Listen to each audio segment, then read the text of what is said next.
Boa noite, igreja, graça e paz. Amém. Abra a tua Bíblia lá no livro de Gênesis, capítulo 4, verso 1.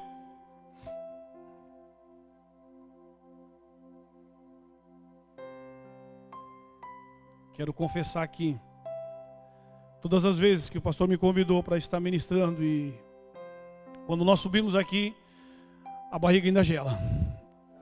Graças a Deus, as pernas ainda tremem, né, pastor Paulo? Ele sabe disso.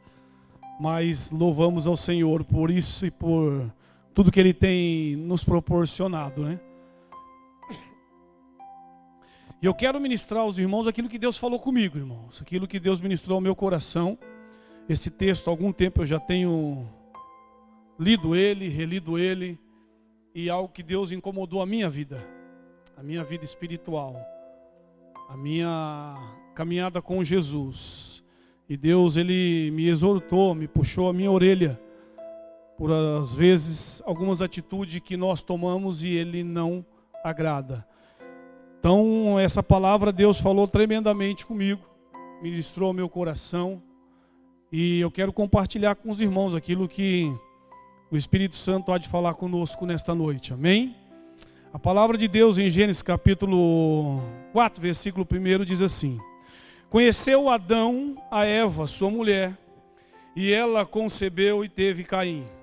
Então disse, adquiri um varão com auxílio do Senhor. Tornou a dar à luz e teve Abel, seu irmão. Abel foi pastor de ovelhas, Caim foi lavrador da terra. Ao cabo de dias, trouxe Caim do fruto da terra uma oferta ao Senhor. Abel também trouxe dos primogênitos das suas ovelhas e da gordura delas. Atentou o Senhor para Abel e para a sua oferta, mas para Caim e para a sua oferta não atentou. Eirou-se Caim fortemente e descaiu-lhe o semblante. Então lhe disse o Senhor: Por que te iraste? Por que descaiu o teu semblante? Se procederes bem, não serás aceito? E se não procederes bem, o pecado já às portas, querendo conquistar-te, mas sobre ele deves dominar. Amém? Essa passagem Deus me incomodou já há um bom tempo de estar lendo ela, e de vez em quando eu me deparo, quando estou lendo a Bíblia lá, vem à minha mente e eu vou lá ler novamente esse texto que fala aqui de Caim e Abel. Quando nós lemos esse texto pela primeira vez, parecemos que nós entendemos que Deus rejeitou a oferta de Caim. Puxa vida, por que Deus aceitou a oferta de Abel e rejeitou a oferta de Caim? Quando nós lemos a primeira vez, porque às vezes nós passamos despercebidos alguns detalhes do que a Bíblia nos ensina. E lendo, relendo, nós entendemos que Deus não rejeitou a oferta de Caim. É mais profundo ainda. O que Deus faz vai além de rejeitar a oferta de Caim. A Bíblia diz que Deus não atentou para Caim e a sua oferta. Não era a oferta de Caim que Deus havia rejeitado. Pelo contrário, Deus rejeitou quem? Foi Caim. A Bíblia diz o quê? Que Caim era lavrador da terra, e com o passar dos dias ele foi lá, colheu do seu fruto, pegou o melhor fruto da terra, o melhor que tinha naquele momento, e ele então foi levar como oferta ao Senhor. E consequentemente Abel pega também das suas primogênitas, do seu rebanho, a sua gordura, e também vai diante de Deus. E a palavra nos ensina então que Deus atentou para Abel e a sua oferta. Mas para Caim e a sua oferta, Deus não atentou. E algumas versões vai dizer que Deus o rejeitou. Então não era a oferta de Caim que era ruim. Não era o fruto que Caim levava para Deus que era ruim. Não era um fruto que nós conhecemos que às vezes é passado do tempo. Não, eu creio que eram os melhores frutos. E Deus então não atenta para Caim e sua oferta, porque o que Deus na verdade ele recebe em primeiro lugar é o ofertante. A oferta é consequência. Então o que Deus rejeitou foi o coração de Caim, porque a maneira que Caim trazia essa oferta para Deus não se alinhava com a vontade do Senhor. Então a Bíblia diz que Deus então não atentou para Caim e a sua oferta, mas para Abel Deus atentou para ele e para a sua oferta. Nós entendemos que para Deus o que importa é o ofertante, somos nós. É a maneira com que nós nos aproximamos de Deus. É a maneira com que nós nos atentamos para o Senhor. Nós temos uma mania de julgar as pessoas por aquilo que nós vemos. Nós, seres humanos, temos um defeito muito grande. O quê? Olhamos a aparência. Olhamos aquilo que está por fora, aquilo que é visível aos nossos olhos carnais. Mas nós esquecemos de que Deus, a Bíblia diz que Ele é Espírito. Deus, Ele olha o que está dentro. Ele olha a intenção do nosso coração. Ele olha a disposição que há dentro de nós. O pastor, ele sempre cita aqui Isaías, capítulo 1, se eu não me engano, versículo 19. Se nós atentarmos, se nós desejarmos, então está ali, é a intenção. É a intenção que há dentro do nosso coração, que Deus vê. A palavra do Senhor, ela é bem clara nisso. Deus não rejeitou a oferta de Caim, Deus rejeitou o próprio Caim. Deus não atentou para o próprio Caim. Por quê? Porque o seu coração não era alinhado com Deus. Estarmos numa igreja, sentarmos num banco, não diz nada ao nosso respeito. Não nos diz que somos cristãos. Não diz que somos temente a Deus. Porque eu já conheci pessoas que entravam numa igreja, andava como cristão, louvava bonito, erguia suas mãos, fechava os seus olhos, se preparava até para fotografia durante o culto, para que depois postasse no Facebook para aparecer uma pessoa espiritual, mas na verdade não era. E as pessoas julgam por aquilo que vê, mas não há intenção no coração. Por quê? Primeiro que nós não temos esse poder, o único que tem é Deus, e Deus conhece a intenção de cada coração. Ele sabe o que estamos fazendo aqui, para quem nós estamos oferecendo e o que viemos fazer aqui. Eu não estou aqui para julgar ninguém, eu só estou aqui para mostrar aquilo que Deus ministrou ao meu coração. Porque muitas vezes eu agi como fariseu. O que é fariseu? É uma pessoa que conhece a lei, sabe da lei, sabe de tudo, mas na verdade muitas vezes o coração, ele não adora o Senhor. Muitas vezes nós nos preocupamos com aquilo que está ao nosso redor. Nos preocupamos com os nossos próprios deleitos, com as nossos próprios desejos. E acabamos esquecendo de Deus. A maneira que Caim chega diante de Deus não é uma maneira que louvava ao Senhor. Aquela oferta não era para dizer: Senhor, ó, Tu és bom, Tu és maravilhoso. E de coração eu trouxe essa oferta para declarar o meu amor ao Senhor. Não! Nós vamos ver que depois, nos alguns versículos, Deus vai falar para ele. No versículo 7, Deus fala para Caim: ó, se procedes bem, não será aceito? Ou seja, se você trouxesse a tua oferta com uma intenção justa diante de mim, seria aceito. Mas ele disse: se não procedes bem, o pecado jaz à porta, querendo conquistar, mas sobre ele deves dominar. A maneira com que ele chega diante de Deus, a sua oferta era bonita, eu creio que a sua oferta era maravilhosa, mas não adianta nada nós chegarmos diante de Deus com coisas valiosas, terrenas, se o nosso coração não está voltado para Ele. Se aquilo que de fato Deus tem olhado, que é o nosso coração, a intenção que há dentro dele, não estiver na presença do Senhor, tudo que eu fizer para Deus é em vão. E outra, Ele não recebe. Deus não recebe. Deus poderia muito bem aceitar a oferta de Caim e rejeitá-lo, mas Ele diz: não, Deus não atentou para Caim e a sua oferta. Por quê? Porque o que importa para Deus é o ofertante e não a sua oferta. O que importa para o Senhor somos nós, e não é a nossa aparência. Quando Deus olha para mim e para você, Ele não está olhando para a aparência do pastor Alexandre. Olha se ele está bonito, se ele tem cabelo, e na verdade não tem, mas tem barba. Se a barba dele está bonitinha, está feita, não. Deus olha para o meu coração, como que está a intenção dele perante ao Senhor. Se de fato eu tenho entrado dentro da igreja física e sendo igreja espiritual para lhe oferecer uma adoração. Porque às vezes nós cobramos algo de Deus daquilo que nós não fazemos. Cobramos algo do Senhor daquilo que nós não praticamos. E eu louvo a Deus porque Deus tem ministrado uma palavra verdadeira em nossos corações. Uma palavra pura em nossos corações. A palavra que tem saído desse altar é bíblica. É uma palavra que nos confronta, que nos leva a um entendimento pleno da sua palavra. E uma igreja, ela só é sadia quando ela é confrontada para entender o propósito de Deus. Para entender o propósito de Deus.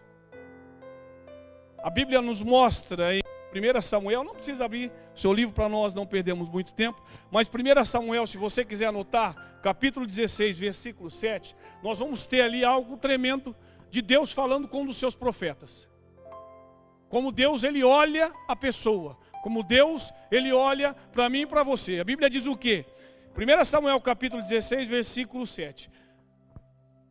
Deus havia levantado Saul para ser rei de Israel, correto?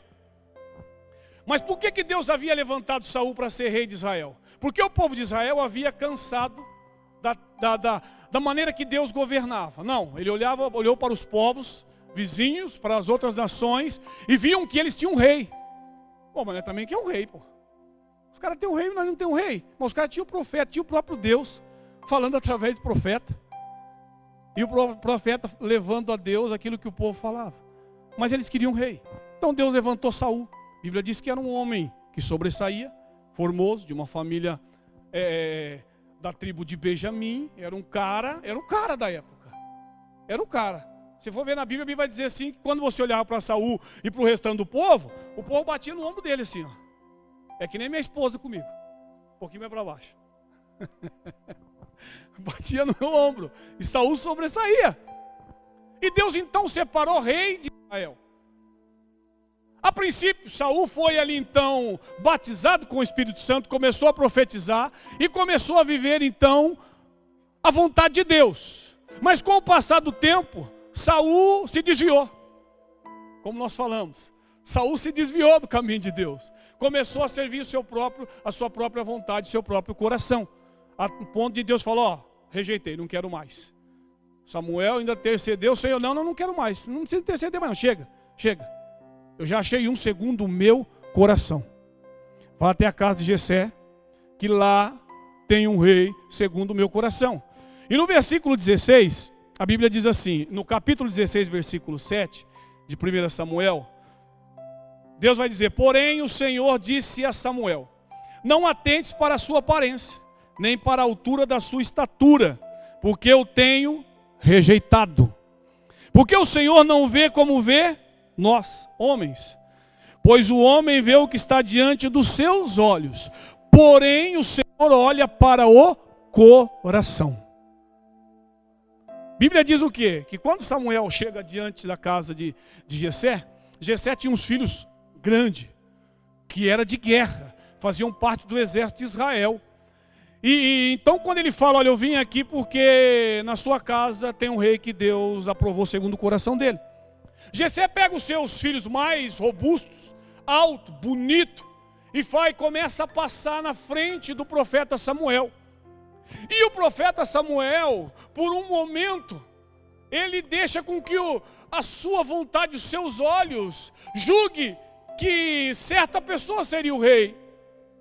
Mas ali, quando ele então atenta para si, olha, certamente é esse, o cara é alto, pô. Cara, olha o tamanho da estatura do menino, é grande, bonito, de guerra. Provavelmente esse será o rei. Deus então fala com ele, olha Samuel, não atenta, filho, porque eu não estou olhando nenhuma aparência dele, não é a altura dele que vai fazer com que eu me agrade dele, não é, o tamanho dele, não é a estatura dele, não. Por quê? Porque vocês, homens, Samuel, olha com aquilo que está à sua frente, com seus olhos carnais, mas Deus vê o coração. Deus vê o coração. E o que importa é que quando Deus vê o coração, eu entendo o que, meu querido? Que é algo sobrenatural, Elvis. Por quê? Porque Deus, olhando o que há dentro do nosso coração, Ele coloca toda a humanidade no mesmo patamar. Ou seja, não importa se é rico, não importa se é pobre, não importa se é grande, se é alto, não importa se é negro, se é branco, não importa. O que importa é o que está dentro do nosso coração. O que nos faz fazer com que Deus olhe para mim e para você, se agrade da minha e da tua atitude, é aquilo que está aqui dentro. É o que está dentro de nós. Nós podemos enganar pastor, nós podemos enganar a sociedade, podemos enganar o que for. Mas tem um que não tem como enganar. Tem um que, meu irmão, é impossível enganá-lo. Deus. Não tem quem engana Deus. Não adianta eu vestir uma capa de santidade. Não adianta eu colocar uma máscara de crente. Não adianta eu falar em línguas estranhas. Não adianta eu levantar o meu braço e adorar na hora do louvor, que é muito bonito. Não adianta eu fazer pose para sair na foto, se o meu coração não estiver voltado para Ele. Nada adianta. Porque eu posso fazer tudo isso. A minha oração, a minha adoração não passará do teto dessa igreja. A Bíblia diz: o que Deus não rejeita é um coração quebrantado e contrito. Ele não rejeita.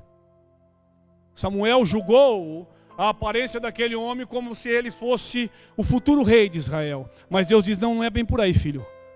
Calma. Ele é alto, ele é bonito, a estatura dele é muito forte, mas eu não vejo como você vê. Eu vejo o coração. Eu vejo o que está dentro. O que importa, meu querido, é como nós nos apresentamos diante do Senhor. É o nosso coração. Porque quando nós temos um coração voltado para Deus, a oferta é consequência. As atitudes, ela fluem naturalmente. Quando nós temos um coração voltado para nós mesmos, para o Deus que há dentro de nós, que é o Deus Alexandre, e eu contemplo esse Deus quando eu olho no espelho, meu querido, eu tenho que me esforçar. Eu tenho que fazer de tudo para demonstrar que eu sou uma pessoa espiritual. Mas só que no final das contas, uma hora, como diz o ditado, a casa cai. E aquela capa de santarrão, a máscara de crente, um dia vai deixar de existir. Porque não adianta eu querer enganar as pessoas com palavras. Não adianta eu querer enganar as pessoas com textos bíblicos. Não adianta eu querer dizer: conheço a Bíblia de Gênesis e Apocalipse. O diabo conhece. E você vai ver que quando Jesus é tentado no deserto, ele cita o quê? Versículo bíblico. Mas é o diabo, condenado ao fogo eterno. Não adianta eu conhecer, se o meu coração de fato não estiver na presença de Deus. Se o meu coração não estiver voltado para Ele. E quando eu estava lendo esse texto, Deus me leva a um versículo que eu gosto muito. Está lá em Provérbios, capítulo 4, versículo 23. Se você quiser marcar, Provérbios, capítulo 4, versículo 23. Alguma versão, a Bíblia vai dizer assim: sobretudo, o que se deve guardar? Guarda o teu coração, porque dele procedem as saídas da vida. A Bíblia NVI diz assim: acima de tudo, guarda o teu coração, pois dele depende toda a sua vida. É tremendo. É tremendo. Quando nós falamos em coração, nós estamos falando da sede de sentimentos, pensamentos e desejos. Procede tudo daqui, do nosso coração. E quando o homem, para mim, é o homem mais sábio que existiu na face da terra, Salomão. Um homem rico, próspero, um reino abençoado. No auge do seu reino, ele vem e escreve Provérbios 4, 23. Ele poderia ter falado qualquer outra coisa. Olha, sobretudo, guarda dinheiro, porque depois ele pode trazer conforto, pode te pagar um bom médico, pode comprar uma boa casa, pode te dar um bom carro, pode colocar seu filho nas melhores escolas. Ele poderia ter falado isso. O cara viveu isso. Mas não, ele falou, sobretudo, guarda o teu coração, porque dele procede a saída da sua vida. Ou seja, porque dele depende toda a sua vida. Meu irmão, esse conselho é tremendo. Tremendo. De um homem que tinha poder, que tinha autoridade, que tinha dinheiro, que foi famoso da sua época. Ele vem e dá vamos dizer assim, este conselho. Ele coloca todas as outras coisas em segundo plano. Quando ele diz, guarda o teu coração, filho, porque a sua vida depende dele. Ou seja, a maneira que você conduzir o teu coração é o que vai refletir lá na frente. Aí você vai lá em Jeremias, ele vai dizer, olha, enganoso é o coração do homem sobre mais do que todas as coisas e perverso. Quem o conhece? Por que Salomão ele dá esse conselho? Acima de tudo, guarda o teu coração. Quando você vai em Mateus capítulo 15, 19, o próprio Senhor Jesus vai dizer algo sobre o nosso coração. E a princípio não é bom. Ele vai dizer que o nosso coração sai os maus pensamentos. Do nosso coração sai homicídios. Do nosso coração sai adultérios, as imoralidades sexuais, os roubos, falsos testemunhos e calúnias. Procedem do coração. Jesus diz isso lá em Mateus capítulo 15, 19. Ele está falando isso, olha, do coração procede tudo isso, os maus pensamentos, procede homicídio, adultérios, imoralidade sexual, os roubos, falso testemunho e calúnia. E quando nós falamos do nosso coração, falamos dessa central de sentimentos, desejos e pensamentos, e ele, o próprio coração, é ele que dá o start para que tudo isso que nós temos dentro dele venha o quê? Ser colocado em prática, em atitude. Então é do coração que vai proceder tudo isso. Quando eu sinto, quando eu desejo, quando eu penso, ele dá o start, olha, agora começa tudo aquilo que está dentro do meu coração. Por que acontece o homicídio? Por que Susana Richthofen matou o pai e a mãe? Porque ela pensou. E na maneira que ela pensou, desceu no seu coração. E o coração deu start. E ela cometeu aquele crime. O próprio Tiago, ele diz o quê? Tiago diz, capítulo 1, versículo 13 até o 15. E ninguém sendo tentado diga, de Deus sou tentado, porque Deus não pode ser tentado pelo mal, e a ninguém tenta. Mas cada um é tentado quando atraído e seduzido pelo seu próprio mau desejo. Então esse desejo, tendo concebido, dando a luz ao pecado, o pecado após ser consumado gera morte. Tiago está dizendo o quê? Aquilo que Jesus falou, que do nosso coração procede isso. Então nós somos tentados pelo mau desejo que há dentro de nós. Tem pessoas que dizem, olha, Deus me tentou. Não, Deus não tenta ninguém, porque Ele não pode ser tentado pelo mal, então Ele não tenta ninguém. O que nos tenta é o nosso próprio desejo, que é mal, como foi ministrado domingo, que não existe ninguém bom, e de fato não tem. A Bíblia nos garante isso. E quando nós somos tentados pelo nosso mau desejo, o que o Tiago está dizendo? Que quando nós, sendo más, cada um é tentado pelo que atrai, é seduzido pelo seu próprio mau desejo. E este desejo tendo concebido, quando nós somos tentados no nosso olhar e naquilo que ouvimos. E quando é concebido é porque já está no nosso coração. Desceu. o start foi acionado. E ele sendo concebido, pecado sendo concebido, ele, a Bíblia diz o quê? Após o sendo consumado, gera a morte. Então Jesus está dizendo, olha, do teu coração procede tudo isso daí. Tudo que não presta. Mas Salomão diz que nós devemos guardar o nosso coração. Por quê? Para que isso não aconteça conosco. E quando nós não guardamos o nosso coração na palavra de Deus, em buscar ao Senhor, nós estamos sujeitos, estamos vulneráveis a qualquer ataque do inimigo. Por quê, meu irmão? Quando nós ficamos sem ler a Bíblia, nós nos esfriamos. Quando ficamos sem vir no culto, nós nos esfriamos. Eu falo disso quando eu me converti.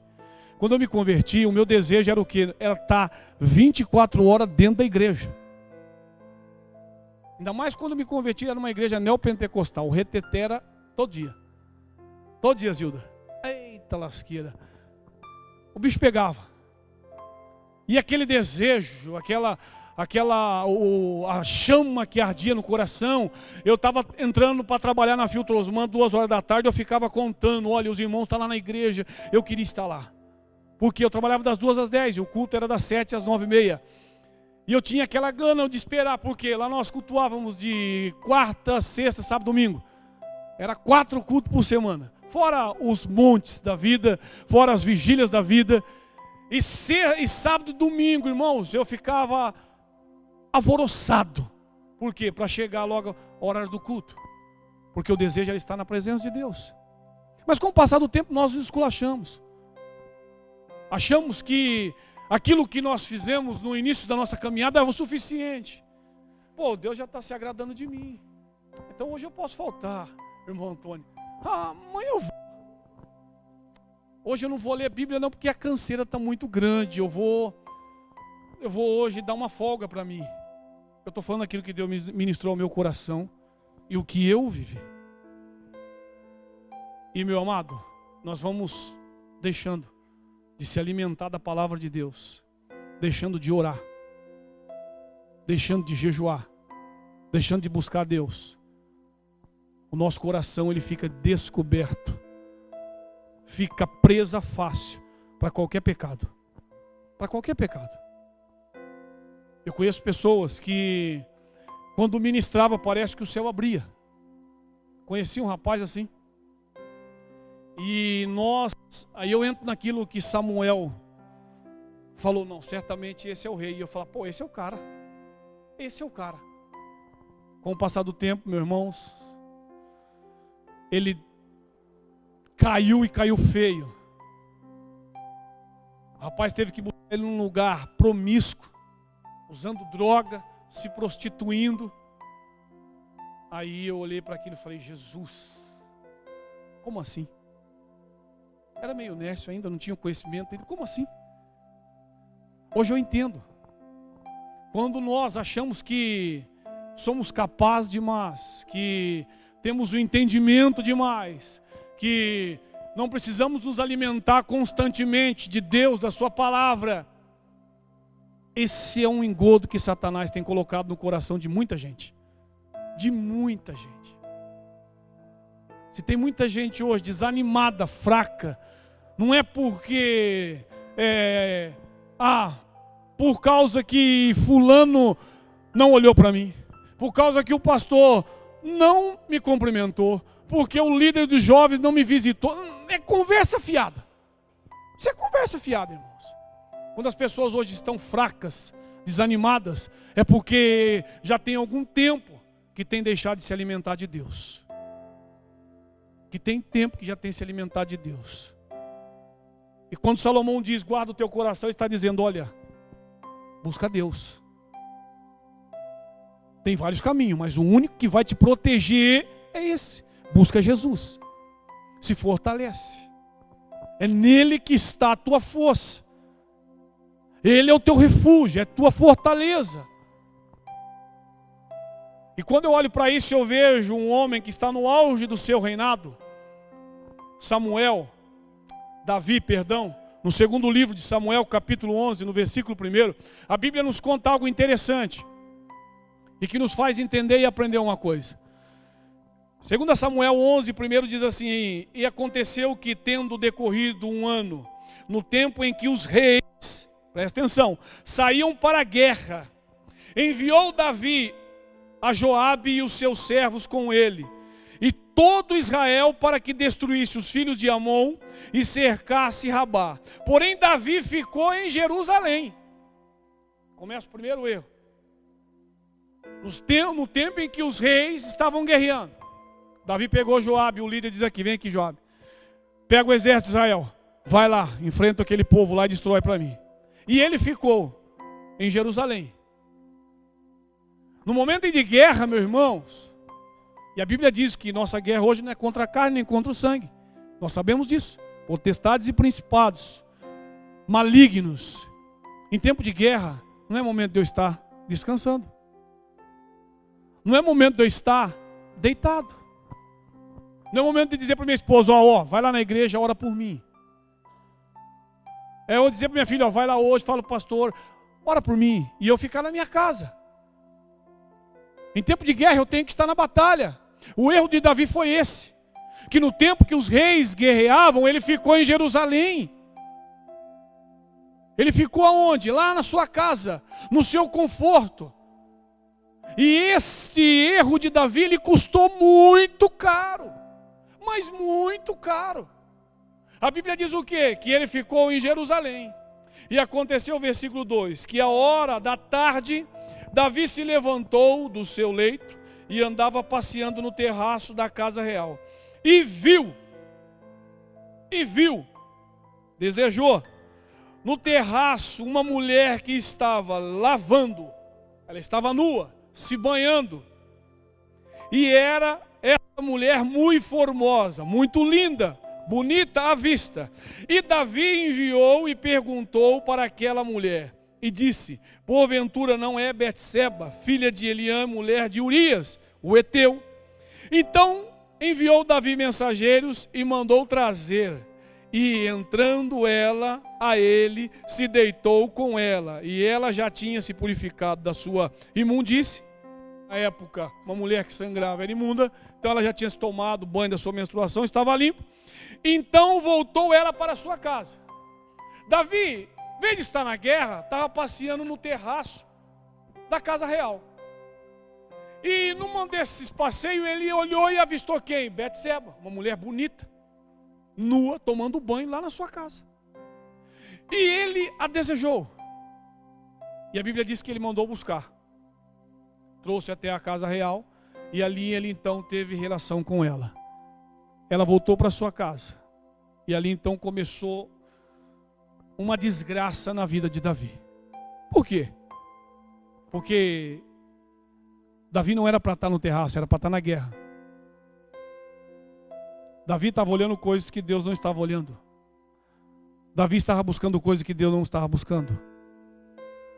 Há momento em nossas vidas, meu querido, que nós achamos que estamos tranquilos. E é nesse momento que você tem que se cuidar. Por quê? Porque, meu querido, a Bíblia diz que Satanás ele lança setas e dardos inflamados para nos atingir, para nos pegar.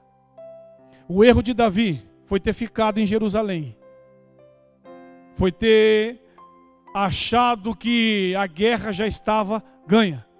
Na verdade, ele perdeu uma das maiores guerras contra si mesmo. E no momento que então Davi desejou Betseba, desceu ao seu coração, então foi consumado o ato, o pecado. A Bíblia diz o quê? Que depois que aquela mulher deitou-se com Davi, ela se engravidou. Aí agora eu entendo porque Davi escreve lá no Salmos 40 que um abismo puxa outro abismo. Davi mandou trazer Urias, que era um dos seus soldados, para que deitasse com a sua mulher e o filho ficasse encoberto, ficasse como de Urias. Urias veio, se recusou a deitar com a sua esposa porque os seus amigos estavam na guerra e era lá que ele tinha que estar. E Davi relutou para que ele fosse para sua casa e Urias ficou dormindo na porta do palácio e não foi. Então Davi diz o quê? Volta para a guerra, mas leva essa carta e entrega na mão de Joabe. Ele levou a carta e entregou na mão de Joabe. E na carta estava escrito: olha, põe Urias na frente da batalha. Para quê? Para que ele seja morto. E ele venha encobrir o seu pecado. Mas irmãos, Davi queria esconder de quem? Do povo de Israel. De Deus, não tinha como. Não tinha como. Quando o nosso coração está descoberto, nós estamos vulneráveis a esses acontecimentos. Nós estamos vulneráveis a sofrer essas consequências. Então, quando Salomão diz: olha, sobre tudo o que se deve guardar, guarda o teu coração, porque dele procede a saída da sua vida. Porque do nosso coração procede sentimentos, pensamentos e desejos. E se ele não estiver guardado em Deus, acontece que Jesus disse em Mateus capítulo 15, versículo 19: maus pensamentos, homicídios, prostituição, que é imoralidade sexual, roubo, blasfêmias, calúnias. E infelizmente isso tem acontecido no nosso meio evangélico. Não falo da igreja, eu falo num todo. Por quê? Porque as pessoas acham o fato de vir para um culto como esse já é o suficiente de ter um coração guardado. Não é, meu irmão. Eu sentar numa cadeira não diz nada ao meu respeito. Não diz quem eu sou. Eu sentar numa cadeira não quer dizer nada a respeito da minha vida espiritual. Não.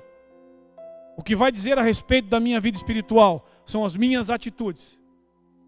É o meu comportamento, as minhas práticas. Então, quando Davi ele descobre o seu coração, ele colocou em risco ali, em xeque, tudo que ele havia conquistado. Tudo. Tudo. Por um momento de prazer.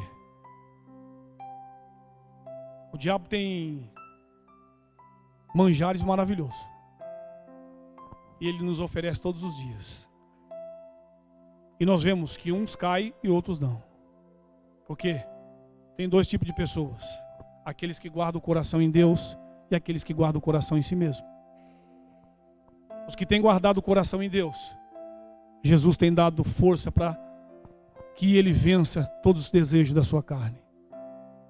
E nós precisamos entender que o que Deus tem para nós é muito maior do que o mundo tem para oferecer.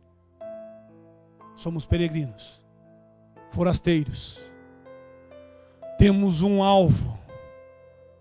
Nossa caminhada não termina aqui. Deus tem coisas maiores para a tua vida. Deus tem coisas sobrenaturais para a tua vida. O que nós precisamos é fazer como Joel capítulo 2, versículo 12 e 13. Ele diz: porque às vezes nós queremos agir com a nossa aparência. Nós queremos agir para que as pessoas olhem para nós e nos julguem. Olha, esse cara é crente. Esse cara é bom. Pô, esse cara aí tem uma espiritualidade maravilhosa.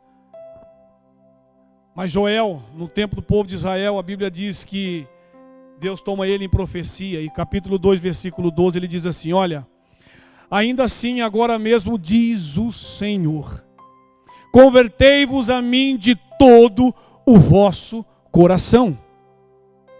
Agora dá para entender quando Deus, através de Moisés, traz os seus mandamentos. E o primeiro mandamento que Deus diz: olha, amar a Deus de todo o seu coração. Por quê? De todo o nosso coração. De todo o nosso sentimento, de todo o nosso desejo, de todo o nosso pensamento. Porque quando amamos a Deus de todo o nosso coração, nós não damos brecha para que outras coisas venham entrar em nosso coração. Quando amamos a Deus de todo o nosso coração, nós blindamos o nosso coração do pecado, do nosso próprio desejo, dos nossos próprios pensamentos maus. O que nós não podemos é dividir o nosso coração.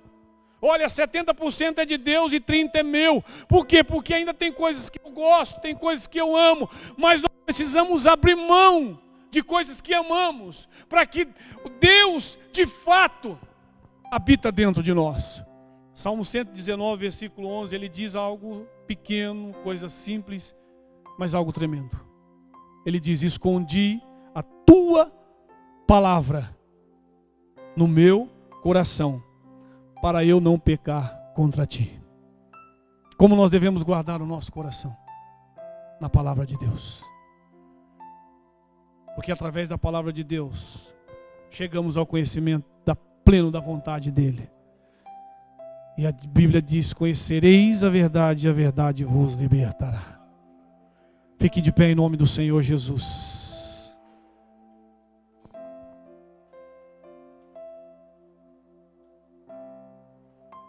Deus ministrou muito ao meu coração, porque um período da minha vida eu me esfriei. E, irmãos, você percebe que falta algo quando nós andamos esculachadamente na presença de Deus. Nos tornamos religiosos.